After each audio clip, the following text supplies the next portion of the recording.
Olá, sou o professor Rubens Ramos. Essa é a aula de teoria da firma, na parte de teoria dos custos, na análise de longo prazo. Convém que você tenha assistido antes a aula sobre análise de curto prazo de custos.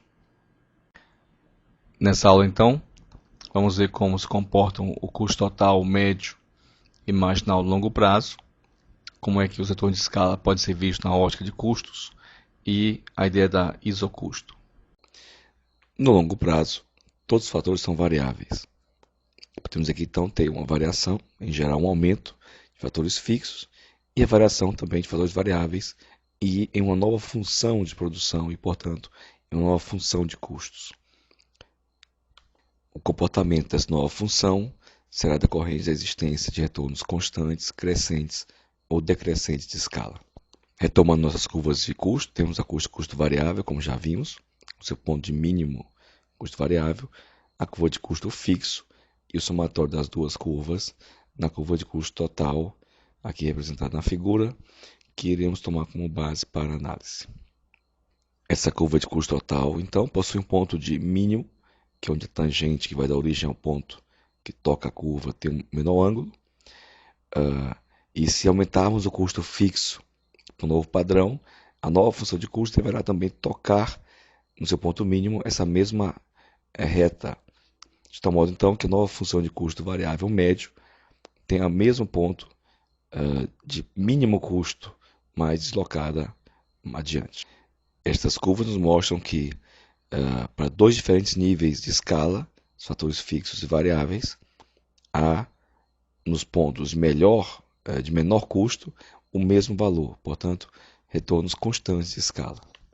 Para retornos crescentes, devemos ter na função com acréscimo de capital fixo uma menor inclinação da tangente do ponto mínimo de custo total, portanto, uma nova função curva de custo total, tocando essa tangente, e uma nova função de custo total médio com o seu ponto de mínimo abaixo do tamanho da posição anterior. Para o caso de retornos decrescentes, teremos o inverso.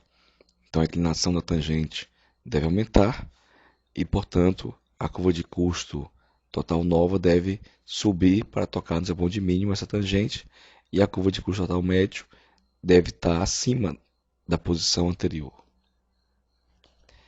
Esses casos sugerem uma situação geral de evolução típica. Inicialmente, retornos crescentes de escala pelo acréscimo de capital.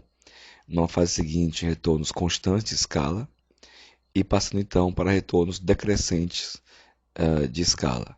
Temos assim então a curva de custo total médio de longo prazo em três faixas típicas de comportamento.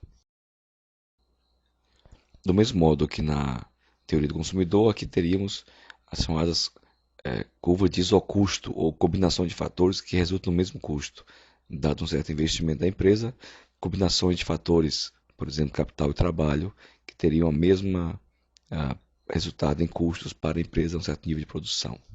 Os pontos A e B, então, são pontos de mesmo custo para diferentes combinações de capital e trabalho e de mesmo nível de produção. Se tomarmos, então, os pontos A e B, eles estão na mesma isoquanta. Mas aqui, como na teoria do consumidor, a tendência é a busca da maior produção possível. Então, o ponto D de uma isoquanta superior tende a ser o ponto de produção mais eficiente da empresa. Todavia, se houver uma limitação de mercado, em termos de quantidade absorvida, o ponto C, numa isoquanta Q1, seria o ponto mais apropriado, com um nível menor de investimento em capital e trabalho. Vimos aqui então os conceitos de custos. Na análise de curto prazo, há fatores fixos, portanto, o custo total é composto de custos fixos mais variáveis.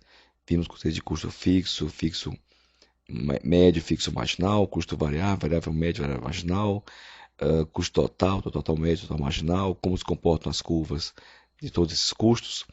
Vimos a análise de longo prazo, que todos os fatores são variáveis, os aspectos ligados a retorno de escala e também a ideia de isocustos, similar à curva de renda na teoria do consumidor, associada a isoquantas, assim como lá também associada às curvas de indiferença. Essa foi então a aula sobre teoria da firma, na parte teoria dos custos. Essa teoria é a base da análise de rendimentos, que na próxima sessão Eu sou o professor Rubens Ramos, espero que você tenha aprendido com esta aula.